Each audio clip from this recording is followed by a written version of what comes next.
5.0a, factoring when a equals 1. What that means is our first number here, coefficient, is 1, okay? Our next lesson, we're going to start dealing with equations, expressions that have numbers that are not 1. When it's 1, it is easier. What we want to do first is x squared goes in our top left box and 8 our bottom right box. Then we want to create a factor tree of 8. 1 and 8, 2 and 4. And you're going to see which numbers add up to our middle number, which here is 9. Because our last term is positive, we know that our factors are going to be the same sign. So 8 plus 1 equals 9.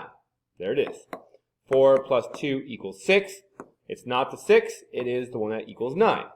So we're going to put in 1x here, and we're going to put in 8x here. Factoring going up, what can we pull out of x squared and 8x? It's just an x. Here's my arrow. And then x times what is x squared? Just an x. X times what is 1x? Positive 1. And finally, 1 times what equals 8? Positive 8. So our factors are x plus 1 times x plus 8. Model B, x squared in the first box, 16 in the back box. Factor tree of 16, 1, 16, 2, and 8. 3 does not go into it, 4 does 4 times.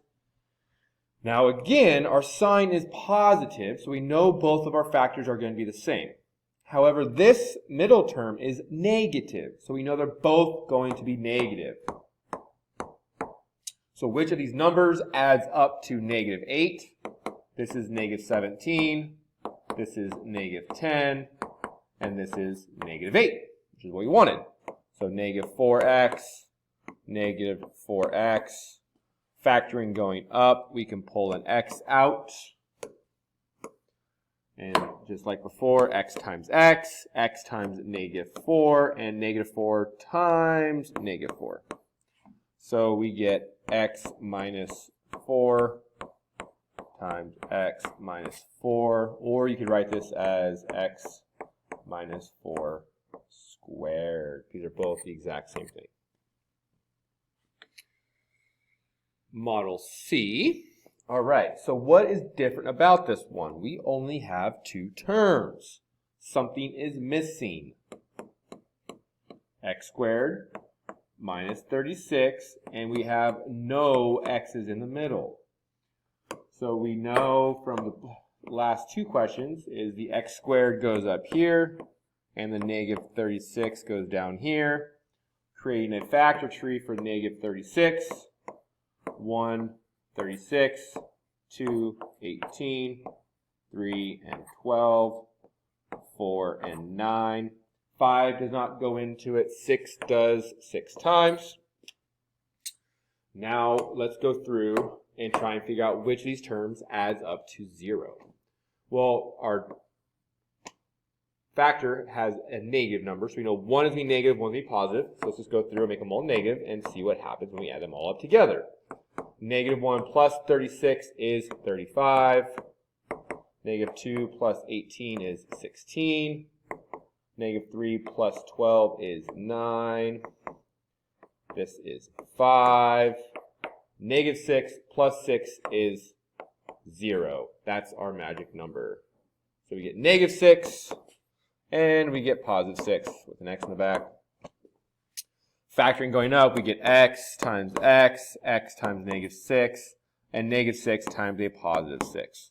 So our factors are x minus 6, x plus 6. A shortcut on these problems is if you only have 2 numbers, look at the last number, 49. If you can square root it, like 36 you can, which gave you 6, then that's your answer. Square root of 49 equals 7.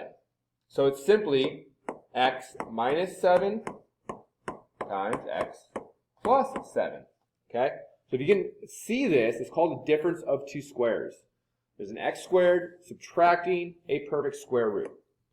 It's just that square root, which is 7 in this case, or 6 on the other one, and it's x minus that number and x plus that number. It's actually easier than models A and B.